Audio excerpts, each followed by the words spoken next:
Alright, Div, today your professor is going to teach you how to catch a wild Pokemon. We're inside. Where am I going to find a Pokemon?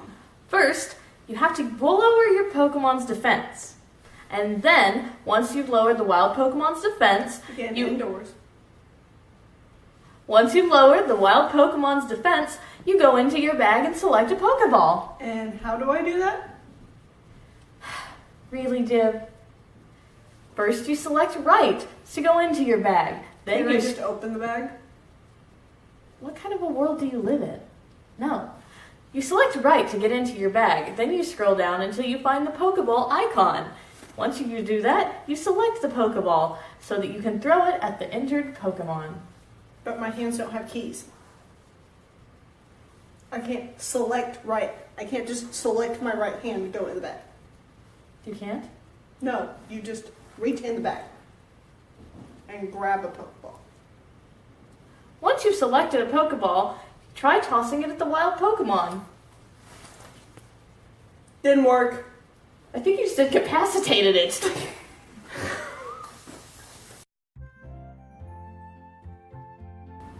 Coming in at number 10 is Mighty Enya. This Dark-type Pokemon was encountered very early on in your journey, probably to make up for how late they were introduced in the Johto region.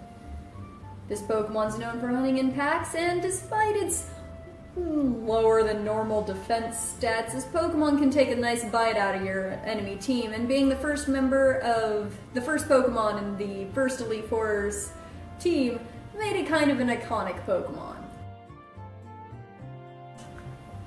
What did Pikachu say? Do you know what's missing from our other lists? Coming in at number 9, we have Groudon, the first legendary Pokemon to appear in an Animeishness top 10. Now you would think the god Pokemon that is basically in control of all of the Earth would come in a little bit higher. But no, apparently he is too ugly to get to the top of the list, so I'm just gonna tell you that this Pokemon will rip into any team. I love ground-type Pokemon, they're my secondary favorite. And Groudon embodies everything I love about the type, especially when you could originally give it the TM for Solar Beam very early on after you catch it, and it could just obliterate everything being coupled with Drought. Coming in at number 8 is Delcatty. Unlike what most people think, Delcatty is an actually pretty strong Pokemon. I took Delcatty all the way to the Elite Four and beat it as the head of my team. That was luck! Shut up, Iris! It worked.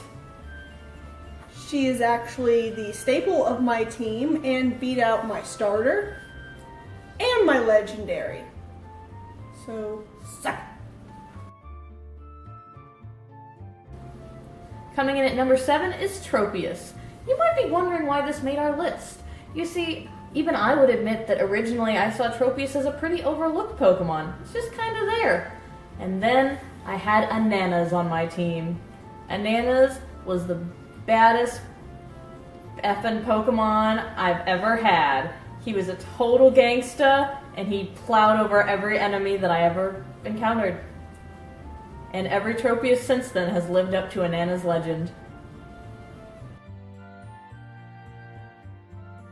Number 6 is Flygon. This Pokemon was a complete anomaly to me, my first run through. I got all the way through the Elite Four, and then there's this trainer with this amazing dragon Pokemon named Flygon.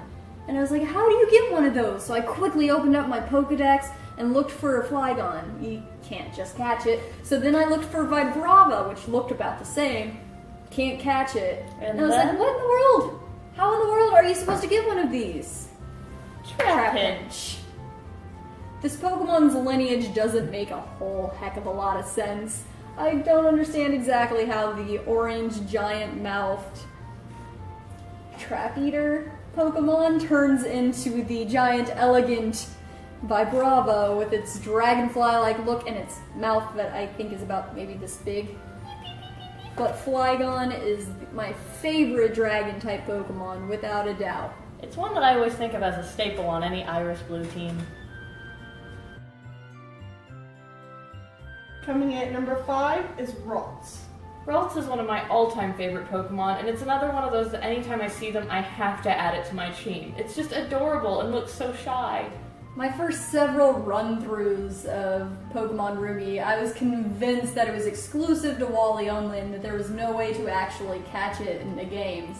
Several generations later, I found out I was wrong and exactly where to catch it. I actually hated Ralts for the longest time. And then by some crazy random happenstance, I caught one because I was just trying to complete the Pokedex. And then Yako's like, do you not understand that it has 2 different evolve forms depending on its gender? You have to keep it. And I'm like, okay. One of the things that I love about Ralts and why I feel that we've decided that this one is on the list as opposed to one of its other later one of its later evolved forms is because this sort of has a very much of a character development as it evolves. You get the shy little Ralts hiding behind its bangs, then it turns into the elegant, pretty little Curlia, starting to gain its own confidence, and then finally into either Gardevoir or Gallade, who are both very elegant and strong and can pretty much handle their own. Coming in at number 4 is Melodic. I know this is one of your favorites, Div. Go ahead. Gush. This is so pretty.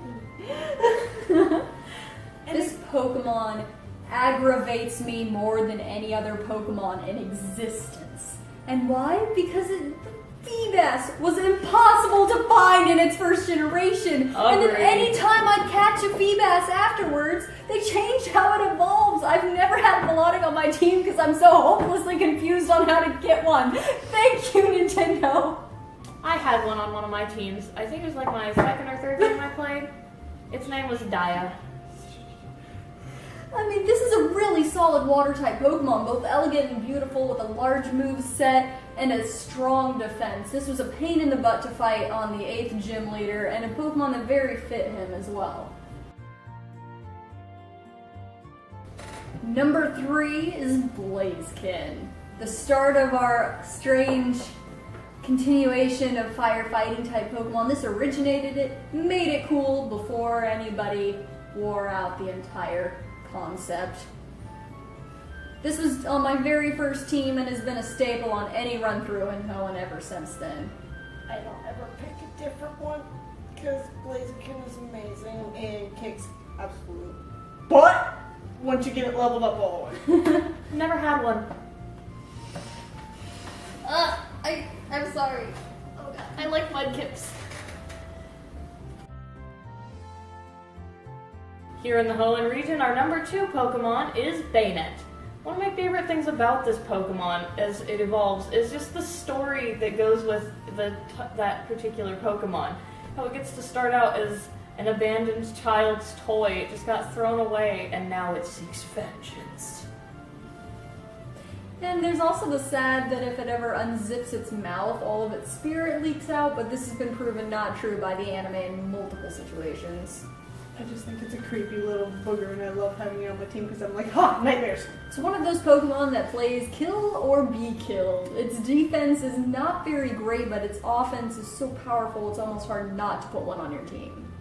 It's another one of my favorite Pokemon. I always want to have one. And coming in at number 1 is Absol. Who is absolutely our best choice. Yeah. This Pokemon is said to bring disaster wherever it goes. It just happens to show up when disasters occur. It's a dark type that is beautiful, elegant, and I loved having a dark type that's main color was white. Agreed. It has always made my team. The minute I catch one, I'm like, and you're here, and you're not going anywhere. They're also kind of a pain to catch, so once you get one, it's like, alright, let's make this worth my while, shall we? Personally, I've never been too fond of their moveset, but there's just something so cool about the design. And there's something really cool about just throwing one out and being like, yeah, try me. I'm bringing the disaster, I'm bringing the end of the world. Absol has always led me straight to the Elite Four. I'm just going to have a team full of cats and dogs. That's it. So that's our number 1 Pokemon from the Hoenn region. We hope you enjoyed. Any additional comments, guys? I'm Aeris-Blue. I'm Yakumasu, give it a Maslu. Yako. And I'm Div. And we will see you in the Sinnoh region. Later! We never moved, Mama! It's okay. Keep rolling. Mama! I see you.